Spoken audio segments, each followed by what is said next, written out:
पर भारी पुलिस बल भी तैनात है। तस्वीरें भी लगातार सुबह से न्यूज 18 राजस्थान सबसे पहले अपने दर्शकों को दिखा रहा है।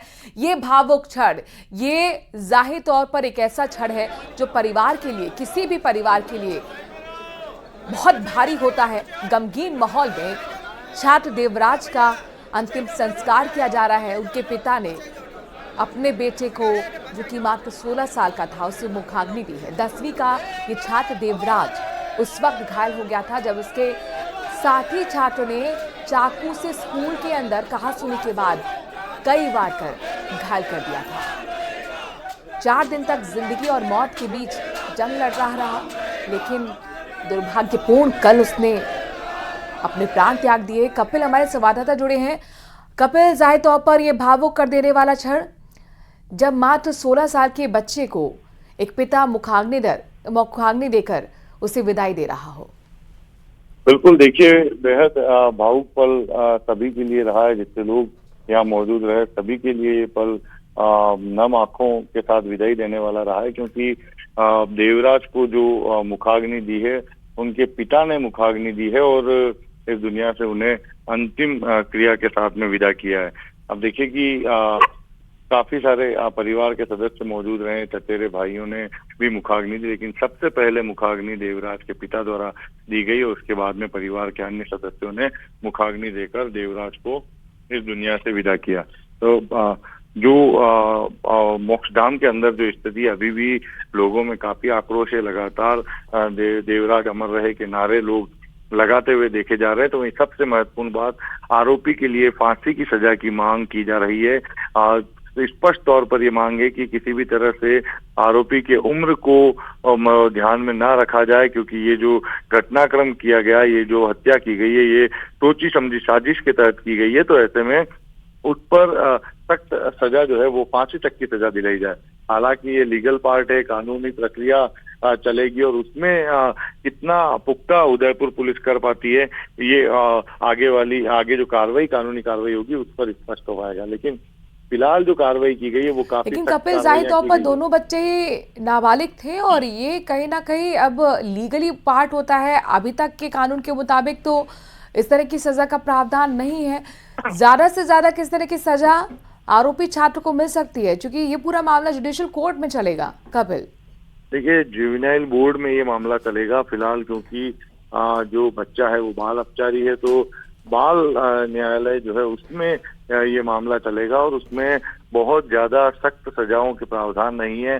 नाबालिग बच्चों द्वारा किए गए अपराधों में मुख्य रूप से उन्हें सुधार की ओर ले जाना प्राथमिकता माना जाता है और सुधार के माध्यम से उन्हें एक बार फिर जो समाज की जो मुख्य धारा है उनमें जोड़ा जाता है। तो फिलहाल जो प्राथमिक तौर पर नजर आ रहा है, बहुत सख्त सजा इसमें प्रतीत नहीं होती है, लेकिन ये मांग है और उदयपुर पुलिस ने भी आश्वस्त किया है कि एक ठोस फाइल तैयार करके न्यायालय के सामने पेश की जाएगी और मजबूत सारे तथ्यों को लेकर न्यायालय के बीच में चालान पेश किया जाएगा, जिससे जो मैक्सिमम सजा का जो प्रावधान है वो दिलाया जा सके और अपराधियों में जो डर का माहौल होना चाहिए उसको पैदा किया जा सके।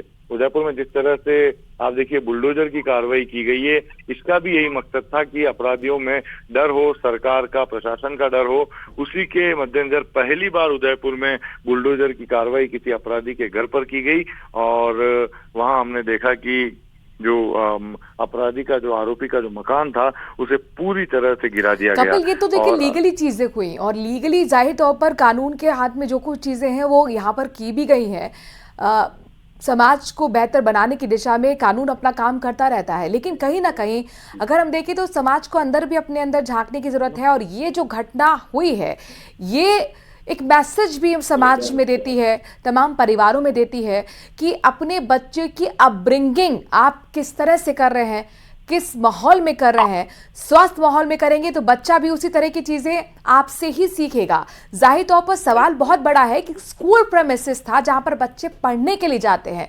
बहुत बड़ी कोई घटना भी नहीं थी, मामूली सी कहासुनी थी। गाली गलौज हो भी जाती है, लेकिन उस गाली गलौज में कोई इतना ज्यादा गुस्से में आ जाए कि अपने साथी छात्र पर चाकू से हमला कर दे, बहुत बड़ा सवाल है कपिल यहाँ पर।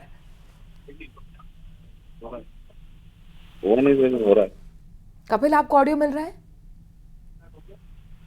जी जी कपिल, मेरा सवाल ये है कि समाज को भी इस तरह की घटना से सीखने की जरूरत है और एक बहुत बड़ा मैसेज ये घटना दे रहा है कि कहीं अब दोबारा इस तरीके की घटना की पुनरावृत्ति ना हो। चूंकि ये बच्चे दोनों ही नाबालिग थे, 16 साल के थे, 10वीं के स्टूडेंट से। अक्सर बच्चे झगड़ जाते हैं, कहासुनी हो जाती है, बात बात पे चली गाली गलौज भी हो जाती है, लेकिन स्कूल प्रीमिसेस में गाली गलौज के बीच एक छात्र इतने ज्यादा गुस्से में आ जाए कि अपने ही छात्र जिसके साथ कभी टिफिन शेयर करता है, बातचीत करता है, उस पर हमला चाकू से कर दे। बहुत बड़ा ये अपने आप में सवाल है कि इतना गुस्सा कहां से बच्चों में आ रहा है। जाहिर तौर पर समाज को, परिवार को अपने अंदर भी झांकने की जरूरत है कि एक स्वस्थ परिवार में बच्ची की अपब्रिंगिंग दी जाए।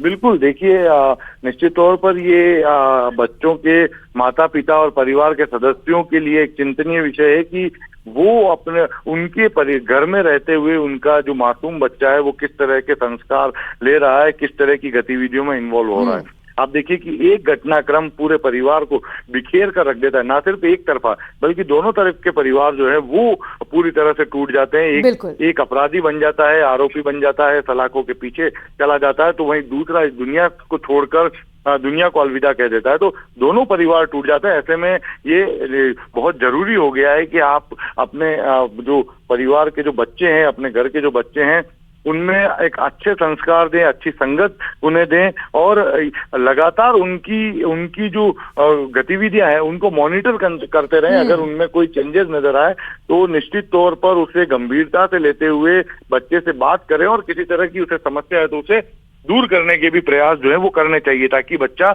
ऐसी जो गतिविधियां हैं जिसमें कानून हाथ में लेने तक की गतिविधियां आ जाती है उसमें शामिल ना हो और अपराधी ना बन जाए। बिल्कुल, बहुत सही कहा कपिल। देखिए, इस तरह की घटना में 2 परिवार खत्म हो गए, सिर्फ एक परिवारों पर दुखों का पहाड़ नहीं टूटा है।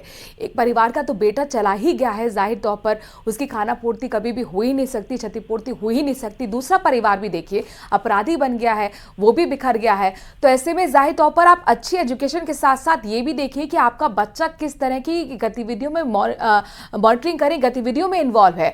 सवाल यह है कि कपिल, चूंकि कहासुनी दोनों बच्चों में हुई थी, तो चाकू वो गाड़ी में लेकर आया था, बीच में वो बाहर जाता है, चाकू लेकर आता है और फिर वार कर देता है दूसरे स्टूडेंट पर। चाकू आखिरकार किस पर्पस से लेकर आया था?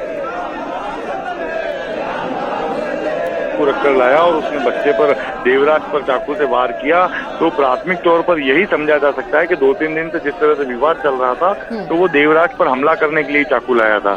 जैसा बताया जा रहा है कि कुछ समय पहले ही उदयपुर में हरियाली अमावस्या का मेला लगा था और इस जो दूसरा जो आरोपी छात्र था उसने हरियाली अमावस्या